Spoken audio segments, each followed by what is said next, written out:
I'm Josh Harris, and you're listening to Clear and Loud, a podcast about the ideas, stories, and voices that are shaping our world.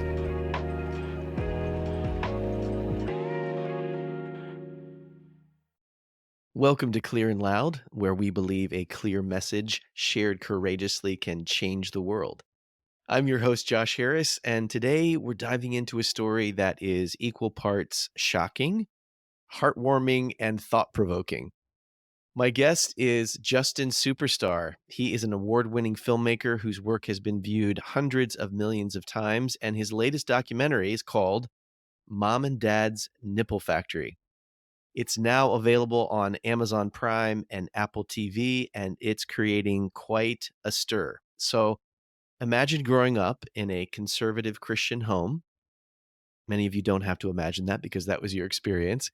And then you discover that your parents are running a secret business making prosthetic nipples. It sounds like the plot of a quirky indie film, but for Justin, it's real life. And that's the story that this documentary tells very effectively.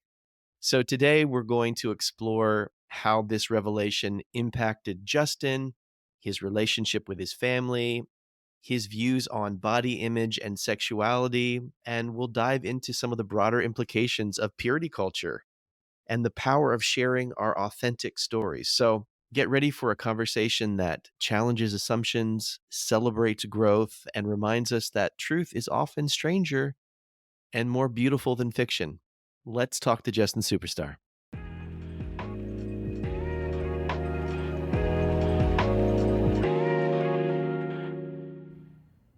Hey, Justin, welcome to the podcast. Thanks for having me. It is like I was saying, it's an honor. Well, it must be a very busy, exciting time for you. The film is out in the world. It's streaming. Like, what's going on in your life? What does it feel like right now to have this documentary out in the world? It's really surreal. I think there is like an element of, I don't know, like because at film festivals and other things like that, the film is sort of like, it's like a firework going off where you're like, if you missed it, if you weren't there, you turned away, you're like, it went off. That's it. Right.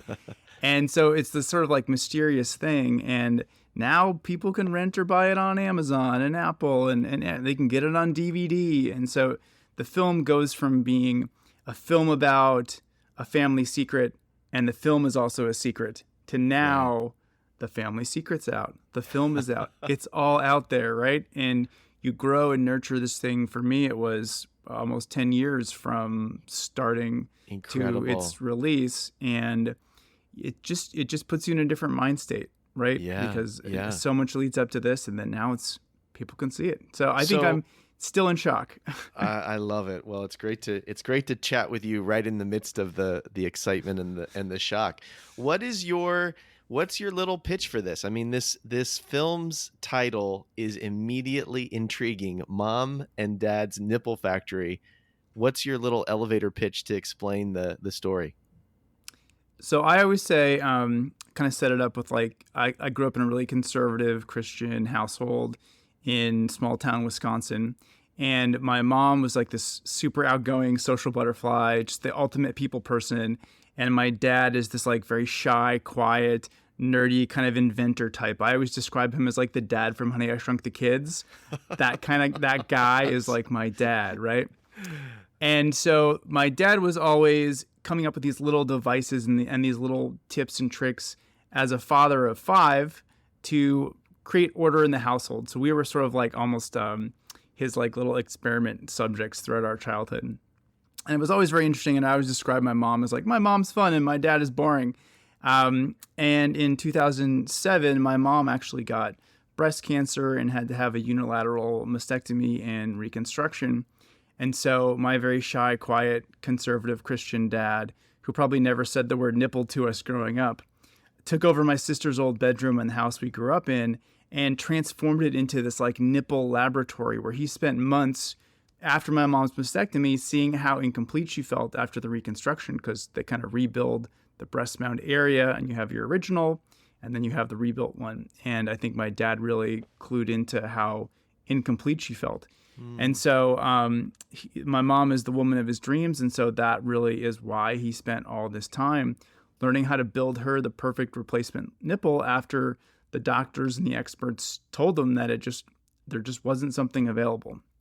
And so after a good amount of time, they showed it. My dad had come up with something and he showed it to their plastic surgeon. And he was like, wow, there's nothing else like this for people. You need to offer this. And so my dad turned it into a business. He had been an entrepreneur before my childhood. And so it's this literal mom and pop business where dad is in the nipple factory making the nipples. Mom does customer service because she has the story and she loves people. And it's become this like incredible way for them to spend their golden years. And really, it's like a ministry as well. And this was all happening for years in, I would say, close to total secrecy. We knew that something weird was happening in that bedroom. We sort of knew it was like related to mom's cancer, but it really wasn't until I started filming this as a short documentary in 2015 Mm. that we got to know the full details of what the whole thing was about. This film is so well done. I got to screen it with a small group of friends. I got them together earlier this week and said, hey, I get to interview Justin on the podcast. I want your help to help me think about questions to ask. They came together. And honestly, you know how it is. People are like, there's a documentary. It can be the range of quality and entertainment value can be so vast. I Yes. love that my friends all came. They were blown away Mm. by this documentary. It was People were crying. We had this incredible conversation afterwards. It's like, the story of your parents is unique and compelling, but it's like this family story. It's this human story that like touches people at such a deep level. So I just want to say that at some point in this chat, like, well Oh, done. thanks. Like I know what a labor of love it must have been, and the skill with which you told the story is just incredible to me. Um, do you think that this story, and I know it's like so personal to you, obviously, but if you step back, would it be as powerful if your family wasn't coming from this conservative Christian background? Like how much of this is like the shock value for you and for others is because of that dissonance between those two things? Yeah, it creates this great tapestry of tension. I wouldn't Mm, say it's like outright conflict, but it's more the unexpected. And mhm. I think for me from the beginning, I wanted to create this portrait of Midwest folks. And I think there's so many people you can make assumptions about. And just a portrait of people in the Midwest who people on the coast or whatever may make assumptions about Yeah. flyover country. But I think the fact that they are very conservative, and there's a section in the doc where we show all the different shows that we were not allowed to watch growing up in the 80s and the 90s, And it's very funny because we actually welcomed an executive producer onto the project this year who's Mayim Bialik, who was Blossom from the show Blossom. That Right. actually Okay. wasn't one. I don't think that technically was one of our banned shows, but it was within that same kind of era of like, oh, we Yeah. can't watch Family Matters now, or Seventh Heaven, or whatever. Because if Um, somebody kisses or if there's any, mention of anything sexual, the show's got to get turned off. yeah, and Yeah. Forrest Gump. I mean, forget about it. That one was Oh, no almost entirely way. fast Oh, yeah, forwarded. for So sure. it's that tension that brings that added spice to the doc because it's Mm, about that. What do we as Americans or as conservatives consider something that is taboo? mhm. And I think that's also why the title is a bit of a shock factor. We did our original version of the poster, just had a big old nipple right in the middle, and my parents actually advocated to tone it down, which I think is maybe conceptually less powerful, but still we get the point across. But yeah, it's a big part of it, really. I truly think it is. If they were an old hippie couple, I think it still would be interesting, but it just would be different. Take me back to the moment when you discovered that these conservative Christian parents who, would never let you watch a show that had nudity in it or anything like that were conducting and building this business that has to do with the female breast. Mm. Like what went through your mind? Was there this sense of, well, that's hypocritical, or like what did you process in that moment? Not at all. I always from the beginning thought it was really beautiful. Mm, And for me, having come from that culture and never really, there was always like a little voice in the back of my head that was like, is this real? Like, is this for mm, me? mhm. And I'm sure you know those moments where they're singing the worship song and everyone's sticking their hands up in the air, and it can feel very performative. And I was like, I'm doing this too. I'm in it.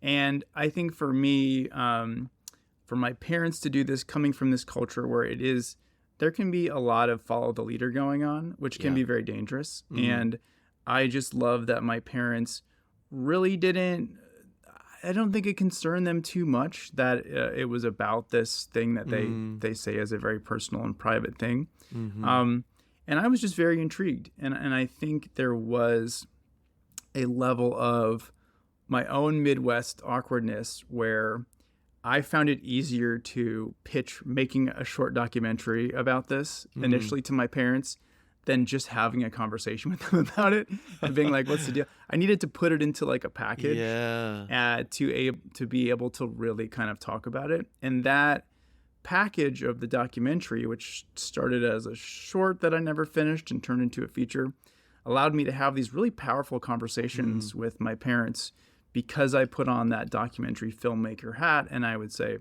oh, well, I already know the answer to this question, but I'm going to ask it again for the cameras. And Yeah. then getting just a wildly different response, something that was more beautiful, touching, more heartfelt than I thought I knew. And so that really kind of led me to this idea of I think that everyone should make a documentary about their parents, Oh, wow. because your parents really are this non-renewable resource. And Mm. if there are questions you have you never ask, you may never get a chance to really find out. I'm so glad you share that, because when I went into watching the documentary, I think that I had certain assumptions, you know, when we first connected and you were like, hey, this would be a good conversation because of my background, having written I Kiss Dating Goodbye, being a big, voice in purity culture and so on. I had assumptions that the most powerful part of the story would be this tension between, your kind of journey. You're portrayed in the film as a little bit of the black sheep of the family. You kind Right. of move away from the Midwest, you go to LA, you go to New York City, and so on. And I thought it was going to be more about that tension of deconstructing purity culture and all of that. To me, what was so powerful when I think about people who have gone through some kind of deconstruction is the story of what I saw as reconciliation and understanding that grew between you and your parents, which you just talked about, that through telling their story, through making the film about them, you came to this greater understanding. And like there was this new empathy and new appreciation. And I talked to so many people who have changed their beliefs related to faith and the church, and that's led to a total break with their parents. Hmm. Yeah. And sometimes that's, parents rejecting kids. Other times it's kids saying like, because you don't honor my new, lifestyle, or you can't celebrate different values, they're the ones who cut off their parents. I'm just wondering like what this process for you in making this film has kind of taught you about relationships with parents, different generations where you don't see eye to eye on things, and yet you find a way to come together. Yeah, and that's very spot on. I really think that when I started this project, I was like, I'm going to make this quirky film about my parents' business. And I couldn't really figure out the heart of it. And then my next phase of it was like, oh, this isn't a story about a business. It's a love story, which is very Mm, relatable. Love story. Okay. The doc is about my parents' love story. And then I think as I started meeting my parents' customers who had gone through these radical surgeries and their self-image and their body image had changed so much, I started to really realize that this was a film about becoming whole again. Really mm, was. And so there's so many different layers to becoming whole again. There's my mom as kind of the first one, right? Being able to look in the mirror and not think about breast cancer. Mm. There are customers who had that same experience where there just weren't other options for them at the level of quality that my parents in Eau Claire, Wisconsin were doing, right? How absurd in this huge multi-billion-dollar breast cancer and cancer industry. My parents have to solve this problem. Mm. And then there was the family aspect, and we have a very on the nose metaphor or visual of it, where it's this photo where I'm kind of ripped out of this photo and I go around and then I kind of come back in. It's the family unit becoming whole again.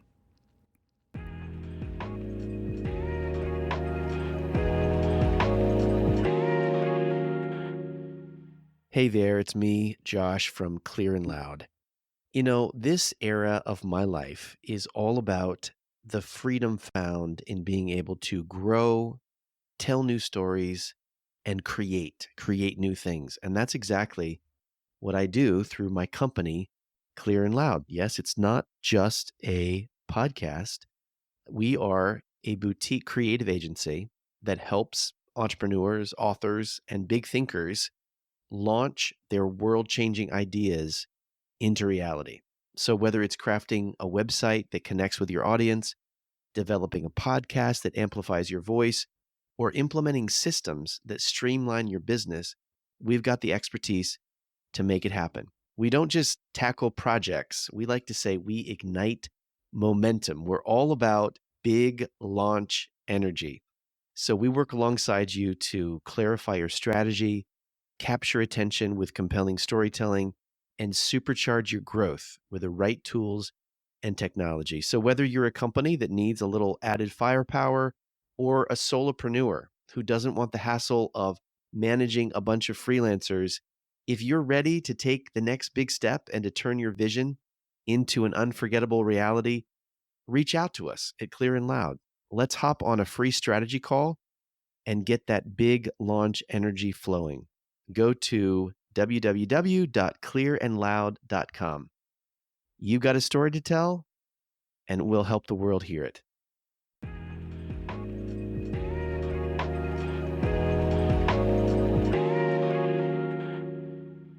For me, I think that I started this process when I was living in LA, and I didn't really have any dreams or aspirations of moving back home. I was not ready to experience winter again. Right? I was done with it.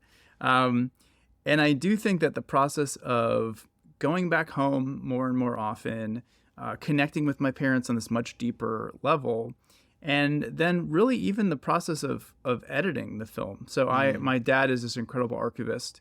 I asked him once, I was like, because he worked as a security guard at a supercomputer company, and I was asking him, this must have been in 2021 or 2019 or something. I was like, do you have any like an ID badge or something like that from your time working at Cray Research? And he like thinks about it for a second. He goes into my parents' bedroom and he comes out with this like tiny, perfectly folded little like plastic bag. And he was like, well, these were the contents of my pocket when I worked at as a security guard at Cray Research. And I was like, how do you have like these things that were in your pocket from a job you had 30 years ago? But he had all this footage, and so I'm editing through this incredible archive that goes back to 1986, all this beautiful family footage. And so here I am on the editing timeline. I'm at the beginning, and my mom is like 30, and then I scrub ahead, and she's 50, and then she's 40, and then she's 60, and I'm scrubbing through this timeline of our family history and of my parents. And I got this thing, which I call temporal whiplash, where it really was, I was having these very intense dreams, and it was really kind of affecting me in a very deep way because I was experiencing my parents aging and de-aging, and you just feel the sands of time slipping through your fingers so quickly. And so I think part of that, I started thinking to myself like, hey, there's a whole chunk of this editing timeline, right? That's blank. It's the future. I don't know how long my parents are going to be with us. And so certainly when the pandemic hit, a lot of people started reevaluating their lives and their locations. And for me, having that really visceral sense of seeing my parents aging, de-aging, and not wanting to miss the end of that timeline because I was just coming home for Christmas or whatever, that was the process of working on this film was a big motivator for me, truly, for me and my wife to move back home. And I think what's really been beautiful about that as well is that I think by moving back to the Midwest and feeling a little more domestic, we just had our first kid who's just turned 4 months old this week. And so I think that, like, when I look at, for any filmmaker that goes into a project, and this can work for any creative, I always ask them, like, well, what's your metric of success? Do you want to make a bunch of money, or do you want to win a specific award or whatever, right? And for me, how this has changed my life in such a deep way, I don't think that download count or, winning awards or whatever, like, this has already been such a massive success just for me personally as a human being to be able to, create new life with my wife, and to have my parents be able to be a bigger part of my life. And even though we are going to vote very differently come November, and that's fine. And it was both ways. It was, you mentioned earlier, me kind of becoming the black sheep. It really was my parents being very proactive, and my sister puts it, she always says this in Q&As and stuff like that, but my mom made a very conscious effort, and both my parents, to extend the fence. I wanted to be this black sheep roaming out and doing my own thing, and F you guys, right? And my parents really extended the fence even when I was cold and distant with them. And so it went both ways. And I think that's why it's really, the movie's going to come out in April originally, but I think now is such a perfect time because there is such division over ideology. Right. And even though my mom will constantly pitch me on coming back into Christianity, and that's fine. It's less divisive than it was before. I just think it's so important and so precious to have a relationship with your family, because it is the core unit. Yeah, I agree. I think that's so beautiful. Would you share a little bit of your spiritual journey and what your upbringing was like and what your kind of change was like? You kind of shared in a wonderful way the reconciliation and being able to come home and maybe not believing the same way, but having this, ability to relate to your parents. But what has that journey been like before that? For me, it was always mom's faith and dad's faith were, I think mom was more evangelical and dad was this kind of like small town Christianity. And they both, but for them, it was both like such a deep belief. And so for all of us kids, that Christian background was very much a part of every moment my mom could fit it in, right? Every night, oh, God loves you, and that kind of thing, right? And I think what's great is, like, I don't feel like I had a super negative experience or anything like that. I thought it was a great way of growing up, and you're getting this foundation of morals, certainly when you're younger. But and maybe it's just part of my personality as well, but I felt that, like, I liked certain people in the church, and I liked the fact that it was like this kind of group setting, and you're getting together, and there's another documentary called Join or Die that is about I love that film. Yeah. About how groups, like the kind of this group culture is just fading in America, and how tough that is. So I do think that from a pretty early age, I just had a sense of, like, I don't know if I really buy this. And I had a very analytical mind. And when I was in high school, I would have these very intense email debates with my pastor, the pastor who appears in the film. And I would really be looking at it analytically. And I'm like, well, how about the Gnostics? And how about the Council of Nicaea? And I'm just like, and I'm just digging into, like, the history portion of it. And you get these kind of vague answers that are like, well, it's about faith, it's about belief. And I just couldn't reconcile that. And so when I started really looking under, like pulling up the rug and checking, like, what's this all about? I think I needed that. I really needed that intellectual side of it. And I just wasn't getting answers that were fulfilling to me. And then I started to feel a little bit of the kind of performative aspect. Certainly our church wasn't super like this, but the whole, like, speaking in tongues and all that kind of stuff. And even we went on a mission trip with I was helping out with this Christian ska band called Catalyst. And we went down to Honduras, and there was like the big, and we're trying to minister and all these things. And there was like the big final show, and everyone's like, okay, get out there and convert people. And I remember just kind of walking into a dark corner by myself and being like, I don't want to do this. I'm going to skip I don't this feel part. comfortable Yeah. doing this.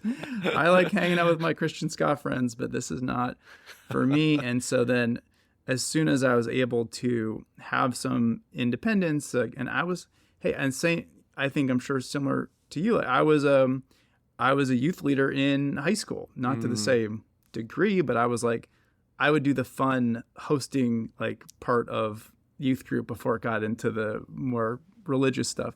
Right. And I loved having an audience, and I loved being able to make little dumb videos and have an audience to share them with.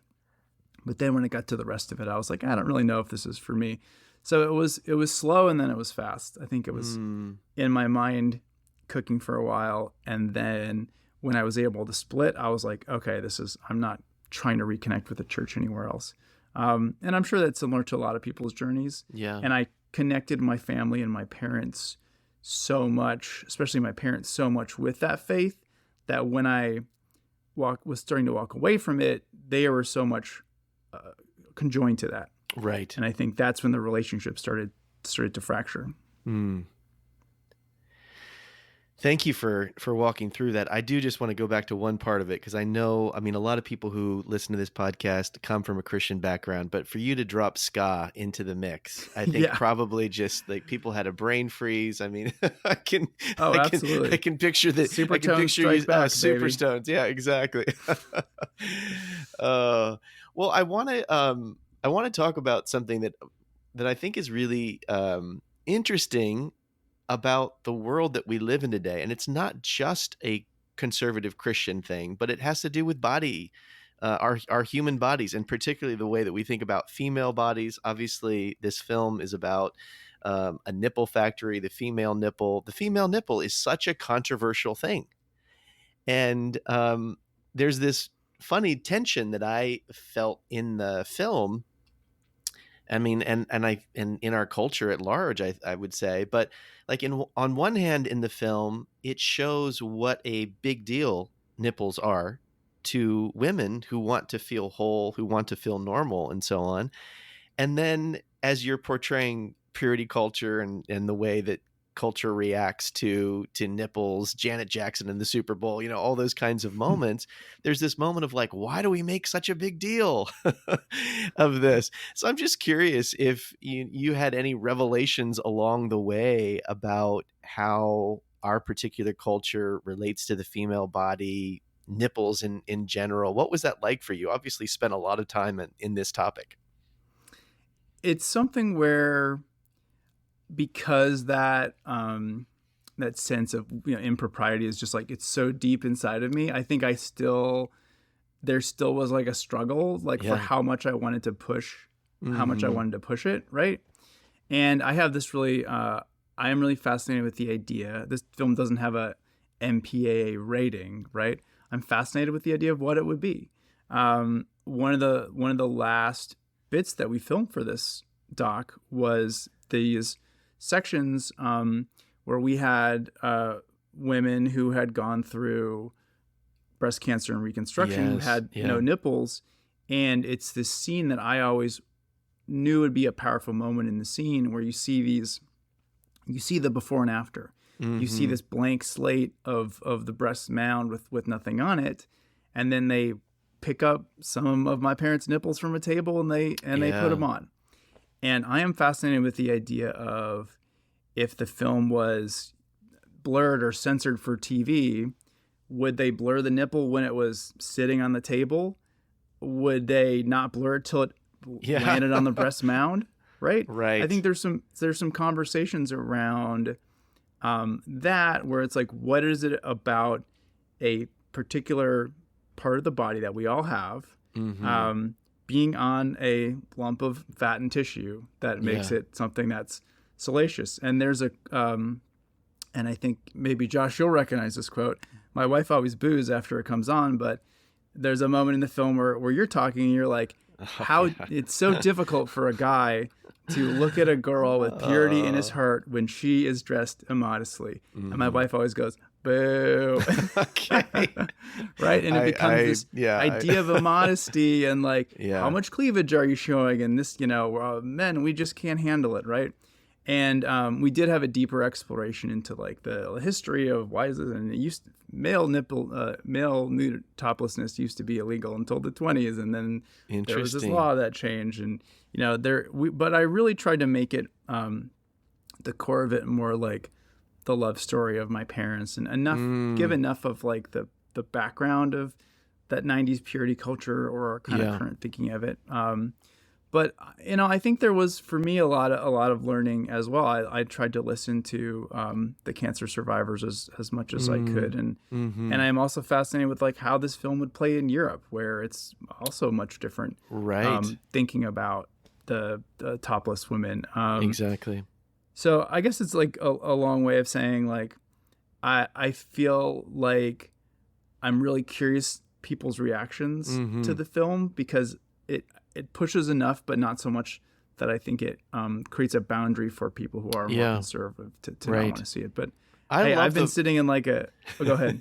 Well, I was just gonna say, I love the way that you handled it. I think it's very tasteful. I don't feel like you were, shoving anything in people's faces or trying to scandalize anyone in any way. That particular, well, two parts of the film as I'm watching this with a group of friends. Number one, you may have mentioned to me that there was a clip of me speaking in it, which is a clip from this video series that I did years ago, where I made those comments about modesty. I had forgotten about that completely. And so I'm watching with my friends, and this comes on, and they're just like, "Wow!" I'm just mortified because I no longer agree with the statement that I was making, and forgot that I was going to be in the film. So that was a funny moment. But the other part that you mentioned is where you do see those breasts without nipples, and then the nipples being applied, and you could hear a pin drop in the room. Mhm.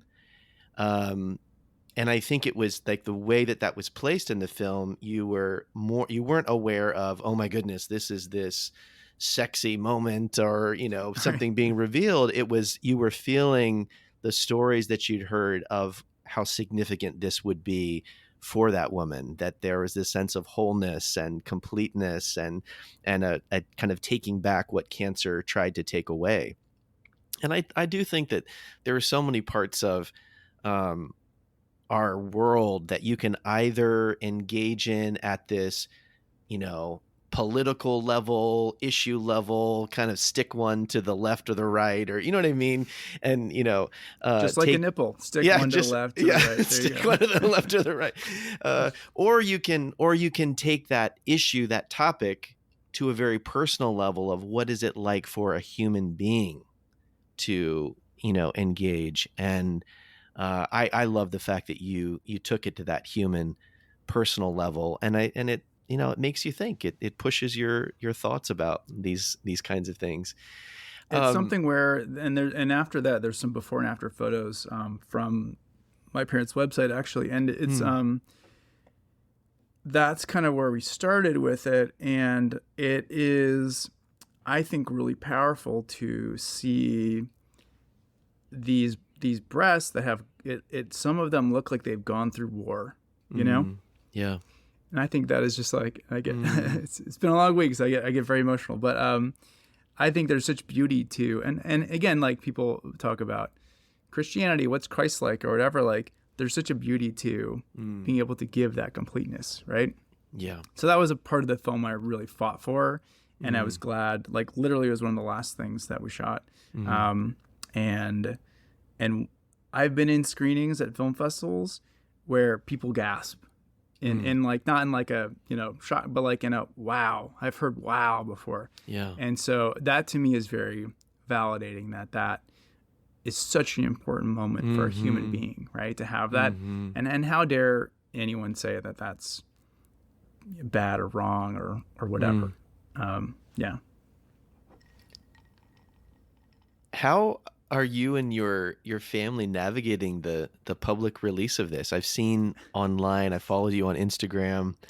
follow the film on Instagram, and your siblings are participating in some of the film festivals and the Q&As and those kinds of things. What has that been like for the family to suddenly be a little famous, in this film, featured in this film? What's that like? My parents so far, because we screened it in my hometown a couple times, and they were at a little local like parade, or they weren't in it, but they were just watching this local parade, right? Yeah. And someone was handing out Tootsie Rolls, and they gave my parents some Tootsie Rolls, and then they gave them some extra because they were like, "Oh, I recognize you guys from the movie." And I was like, "You guys have hit extra Tootsie Roll fame, Benefits there of in fame, Oak Clair, right there. Wisconsin." But it's a thing where there are so many levels of microfame before it really Sure. is. Most people don't care about anything, right? Yeah, yeah. You can be somewhere in the middle, and I think it's been interesting for my family, because when you do a festival, like I've said, it's a very limited amount of people that can see it. Having screened in Eau Claire, we maybe screened for 2,000 people in Eau Claire, and other parts of Wisconsin. So people knew about it, but it was very limited. And now it's only been a couple days since the release, so I'm kind of waiting to see. They don't know, is their business going to pick up, right? They make I think they have 10 orders a month, and is it going to go to 20? Then people will be like, your phone's going to ring off the hook. We don't really know. We don't really know where it's going to go. But I think that was another thing that was so powerful and great for me, was just to see how well, my mom always says, "Oh, all my children are so well spoken and articulate," and I think it was a real blessing for me to be able to talk with my siblings and to be able to showcase just how wonderful that they are. My sister's 2 little kids are in the film, and so I think about that as like, this film is this time capsule. What an incredible time capsule for just my family to have. And that to me is like really meaningful, that my little 4-month-old daughter, whenever she gets to watch the film, this will be a way for her to like really understand her grandparents so much better. So I think it's been very low key for them. Nothing has really changed at this point. But I do think that this film, and again, thanks for having me on this podcast, little things like these little pieces of press, like we were in People magazine, and Us Weekly just came out today. Awesome. And, we're in Deadline, right? Because we're working with this new, with Mayim Bialik now. But I think it's going to snowball. I really do. And another element of the story that's so interesting is the fact that there could be a narrative remake of this someday. Very low chance of it because it's Hollywood, but that was a part of why our executive producer picked up the film, because she wanted the narrative rights to see, could this be a non-documentary traditional feature film. So I think this film is going to have a lot of different lives, whether it's screenings for breast cancer groups or whatever. This is something that there's just not a lot of like breast cancer rom-com documentaries out there, and it's heartfelt, and I think it's funny, and I believe it's going to have like a long journey, and it's going to take a lot of different forms, because it is this layered, unique family film that, hey, if Die Hard can be a Christmas movie, I think that Mom and Dad's Nipple Factory can be a Christmas movie. I agree, and I do think it has a really bright future. It's such great storytelling. It's so moving. It's so entertaining. So I'm just thrilled to get to have viewed it, and tell people where they can access the film now. So you can go to nipplefactoryfilm.com, and we have links to it's on Amazon Prime. You can get a DVD. It's on Apple TV. It's on Fandango at Home. It's on Google Play. It's most of all the places. And so right now we're rent or buy. and then sort of the way these things work. Eventually, I don't know when, at some point of its life cycle, and could be years, it'll go to a Netflix or another kind of streamer. Picked up by one of the streamers. Yeah. So, right now, I think what's super important to me is people being able to experience this film and being able to share it with people, because it is something that I think we just find that when we have an opportunity to get in front of people, we just gain fans. We just gain these super fans that promote the film so much better than I ever could. And the more time it's out there, I do think that snowball effect is going to happen. So I hope people check it out. I hope they leave a review. It's very, very important. Give us a little 5 stars. That'd be great. And yeah, but there's not a ton of competition. If you Google Mom and Dad's Nipple Factory documentary, there's just one of us right now. Well, Justin, thank you for coming on the show. Thank you for all that you did in making this film, and we just wish you all the best. Thanks for listening to the Clear and Loud podcast. I'm your host, Josh Harris. Our producer is Pam Cameron, and this episode contains music by Jeremy Yaddo at Music for Podcasts. If you like what you hear, give us a boost by subscribing or leaving a review on Spotify or Apple or wherever you listen. We'd also love your feedback on today's episode. Or if you have a question you'd like addressed on a future episode or a guest you'd like us to consider, email us at hello@clearandloud.com. You can also shoot us a direct message on Instagram. Our handle is @clearandloud. Thanks for listening, and we'll see you next time.